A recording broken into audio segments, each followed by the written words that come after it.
স্থানীয় জনগণকে চাঁদাবাজ আখ্যায়িত করার প্রতিবাদে ঝাড়ু হাতের রাস্তায় নামলেন বাবুগঞ্জ মিরগঞ্জের বিক্ষুব্ধ জনতা। বুধবার বিকেলে লোহালিয়া গ্রাম থেকে মিরগঞ্জ ফেরিঘাট পর্যন্ত নারী পুরুষ সহ সর্বস্তরের মানুষ অংশ নেন এই বিক্ষোভে। ফেরিঘাটে এসে আমাদের কথা যে বইলে গেল যে অর্থ আমরা চাঁদাবাজ সে নিজে তো একটা সন্ত্রাস। সে কেমনে বললো যে বোমা টোমা আমরা ফিট করি, পরের ঘরে কি লেগে চাপা করে, সে নিজের দোষ নিজে স্বীকার করে।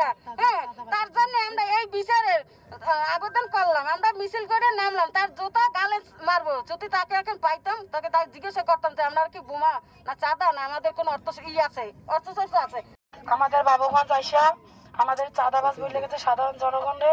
আমরা ফেসবুক লাইভে দেখছি ও অন্যান্য মানুষের সাথে হোটেলে থাকে, ঠিক আছে, ফেসবুকে ওর ভাইরাল হয়েছে অনেক ছবি, ঠিক আছে। এর জন্য আমাদের বাবুগঞ্জ আইসা আমাদের সাধারণ জনগণে ও বলে গেছে চাঁদাবাজি করছে, চাঁদাবাজ, এবং বলে গেছে বোমা মারবে, ইট মারবে, ঠিক আছে। এর জন্য আমরা প্রতিবাদ করতে এই সাধারণ জনগণ মিলে একসাথে মিছিল করছি, ঝাড়ুর মিছিল। বিক্ষোভকারীদের অভিযোগ, এবি পার্টির সাধারণ সম্পাদক ব্যারিস্টার আসাদুজ্জামান ফুয়াদ গণমাধ্যমে বাবুগঞ্জের স্থানীয়দের চাঁদাবাজ হিসেবে উপস্থাপন করেছেন। কেন তিনি এই মন্তব্য করলেন সেই জবাব চান তারা। এর আগে মিরগঞ্জ সেতুর ভিত্তিপ্রস্তর স্থাপন অনুষ্ঠানে ফুয়াদ দাবি করেন চায়না ঠিকাদারি প্রতিষ্ঠানের কাছে কিছু স্থানীয় লোক চাঁদা দাবি করেছে। তার এই বক্তব্যেই ক্ষুব্ধ হয়ে ওঠেন স্থানীয়রা। আমরা মিছিল করছি, ফুয়াদ অনেক দূর থেকে, সে কোথার মানুষ কিভাবে আসছে তা আমরা জানি না।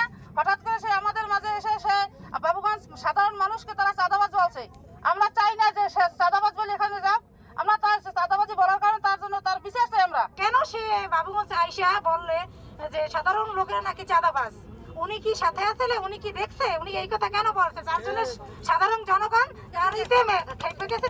স্লোগান মিছিল জানাইতেছি। অনুষ্ঠানের দিন তাকে ঘিরে বিক্ষোভ হয়, এমনকি হেনস্থার ঘটনাও ঘটে। পরে তাকে অবাঞ্ছিত ঘোষণা করে উপজেলা ছাত্রদল। পরদিন সংবাদ সম্মেলন করে ঘটনার বিস্তারিত ব্যাখ্যা দেন ব্যারিস্টার ফুয়াদ। স্থানীয়দের ওপর চাঁদাবাজ লেবেল দেওয়ার অভিযোগ ঘিরে বাবুগঞ্জ মিরগঞ্জ এলাকা জুড়ে এখনও চরম উত্তেজনা বিরাজ করছে।